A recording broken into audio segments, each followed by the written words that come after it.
क्या आपने कभी सोचा है कि आखिर भगवान शिव ने अपने गले में नाग को क्यों पहना हुआ है, या भगवान विष्णु हमेशा शेष नाग पर समुद्र के बीच में क्यों हमेशा लेटे हुए ही प्रतीत हुए हैं? क्या ये सिर्फ प्रतीक है या इनमें भी कोई गहराई रहस्य छुपा हुआ है? अगर आप भी ये सोचते हैं कि नाग केवल डरावने वाले जीव है तो तैयार हो जाइए, आज हम नाग साधना की उस रहस्यमय दुनिया में उतरेंगे जहाँ डर नहीं दिव्यता बसती। बचपन से हमने नाग को सिर्फ डर के रूप में देखा है, जहर वाला जीव जो हमें डस लेता है। लेकिन क्या यही सच है? जब हर सावन में नाग पंचमी आता है तो लोग दूध चढ़ाने के लिए मंदिर में जाते हैं, तो कभी व्रत रखते हैं, तो कभी भीड़ में मंदिर के बाहर भी लाइन में खड़े रहते हैं। आपने कभी जानने की कोशिश की कि क्यों नाग पंचमी का ये दिन इतना खास क्यों है? नाग साधना सिर्फ साधुओं और तांत्रिकों के लिए क्यों मनाई जाती है, या नाग सच में अलौकिक शक्तियों से जुड़ा है? आज हम इन्हीं सवालों का जवाब देंगे और यकीन मानिए आखिरी तक पहुँचते पहुँचते आप दोबारा यह वीडियो देखना दोबारा से चाहोगे। भारत की धरती पर जन्मी आध्यात्मिक परंपराएं सिर्फ पूजा पाठ तक सीमित नहीं रही। कुछ साधनाएं इतनी रहस्यमय और शक्तिशाली है कि वे सीधा आत्मा तक को बदल देती हैं। नाग साधना उन्हीं में से एक है। यह साधना उन लोगों के लिए है जो सिर्फ ईश्वर को नहीं बल्कि ईश्वर के रहस्य को भी जानने के लिए इच्छुक रहते हैं। नाग साधना का सीधा संबंध कुंडलिनी शक्ति से है। यह वह साधना है जो आपके भीतर सोई हुई शक्ति को जागृत करती है। नाग यहाँ सिर्फ एक सर्प नहीं बल्कि चेतना, ऊर्जा और जागरण का प्रतीक है। इस साधना में साधक विशेष मंत्रों, ध्यान और तांत्रिक विधियों के माध्यम से अपने भीतर नाग ऊर्जा केंद्र को सक्रिय करता है। इससे न केवल अद्भुत मानसिक शक्ति प्राप्त होती है बल्कि आपकी अंतर्दृष्टि भी खुलने लगती है। इसकी जानकारी हमारे पौराणिक ग्रंथों में भी मिलती है।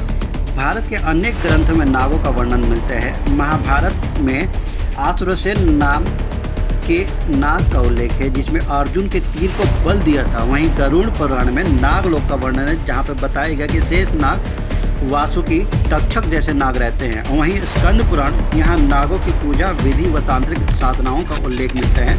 वहीं दूसरी ओर शिव पुराण, भगवान शिव के गले में वासुकी नाग का होना कोई सजावट नहीं, ये ब्रह्मांडीय ऊर्जा का प्रतीक है। ये सारे ग्रंथ इस ओर इशारा करते हैं कि नाग केवल प्राणी नहीं बल्कि जीवित ऊर्जा है जिनसे साधना करके साधक अलौकिक सिद्धियां प्राप्त कर सकता है। विश्व भर में भी नाग से जुड़ी कई ऐसी मान्यताएं हैं जहां पर नागों को एक विशेष महत्व के तौर पर प्रकाशित किया गया है। मिस्र में यहाँ के देवता फैरो नाग के मुकुट पहनते हैं। उन्हें दिव्य सत्ता और मृत्यु के रक्षक के रूप में देखा जाता है। वहीं चीन, जिसको हम हंसी मजाक में ड्रैगन बोलते आए हैं, लेकिन ये ड्रैगन सा दिखने वाला सर्प समृद्धि और वर्षा का देवता माना जाता है। वहीं मैक्सिको, माया और एस्टेक सभ्यताओं में नाग को आकाश और पृथ्वी के बीच में पुल के रूप में पूजा जाता है। दूसरी ओर अफ्रीका, वहाँ नागों को गर्भधारण और प्रजनन की देवी के साथ जोड़ा जाता है। अब सोचिए, पूरी दुनिया में नाग को शक्ति, रहस्य और अध्यात्म का प्रतीक माना जाता है, तो क्या ये वास्तव में केवल मात्र एक संयोग हो सकता है? नहीं। साइंस और मेडिकल पॉइंट ऑफ व्यू से अगर हम जाने तो कुंडलिनी का अर्थ ही होता है सर्प के समान कुंडली मारी ऊर्जा। न्यूरोसाइंस भी मानता है कि रीढ़ की हड्डी में स्प्रिंट लाइक एनर्जी चैनल है जिसे एक्टिव करने पर कॉग्निटिव एबिलिटी कई गुना बढ़ जाती है। मेडिकल साइंस में स्नेक सिंबल का उपयोग कैडिसियस और रोड ऑफ एस्क्लेपियस में होता है जो हीलिंग, मेडिसिन और रीजनरेशन का प्रतीक है। अब जरा सोचिए, जिससे इंसान डरता है वही हीलिंग और विजडम का भी प्रतीक बनता है। चलिए जानते हैं शास्त्रों में वर्णित पौराणिक उन चित्रण के अर्थ के बारे में जिसने कभी न कभी हमारे एक बार भीतरी मन से प्रश्न करने पर जरूर विवश किया होगा कि भगवान शिव के गले में नाग क्यों है। यह वासुकी नाग है, संयम और जागरूकता का प्रतीक। शिव जो काल के भी महाकाल है, उनके गले में नाग का होना दर्शाता है कि उन्होंने मृत्यु पर विजय पाई। वहीं भगवान विष्णु हमेशा शेष नाग पर सोए हुए दिखते हैं। शेष नाग अनंत का प्रतीक है। विष्णु जी का इस पर विश्राम करना दर्शाता है कि ब्रह्मांडीय चेतना स्थिर है, मगर उस चेतना का आधार वही ऊर्जा है जिसे नाग कहा गया है। वहीं हरिद्वार में स्थित माता मनसा देवी और 8 नाग, वे मन और इच्छाओं की साधना की देवी हैं। इनके साथ 8 नागों का उल्लेख है जो शरीर के 8 मुख्य ऊर्जाओं चक्रों से जुड़े होते हैं। सोचिए, अगर आपका भी नाग साधना के प्रति हमारी ये जानकारी पाकर नाग साधना करने का मन कर रहा है तो इस नाग साधना के लाभ की ओर चलते हैं। इसको करने से आपको मानसिक शक्ति का विस्तार, आत्मनियंत्रण और इंद्रिय संयम, दिव्य स्वप्न और भविष्य दृष्टि, रोग प्रतिरोधक क्षमता में वृद्धि, गुप्त तांत्रिक सिद्धियाँ, कुंडलिनी जागरण, ये सभी लाभ तभी संभव है जब साधना शुद्ध मन, विधि पूर्वक और गुरु के मार्गदर्शन में की जाए। आइए जानते हैं इस नाग पंचमी पर कैसे करें नाग साधना।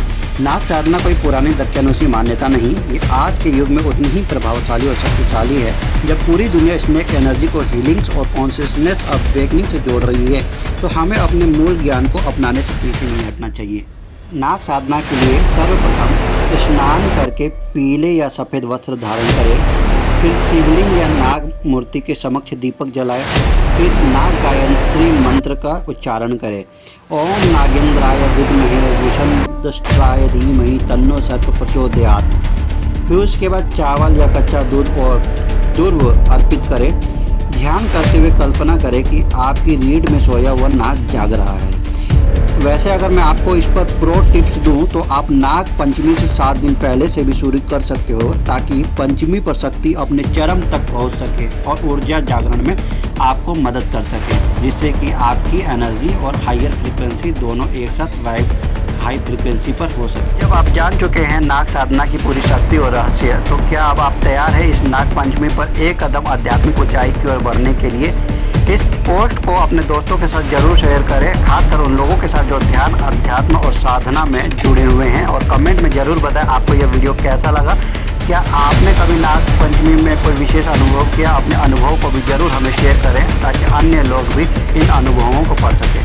धन्यवाद।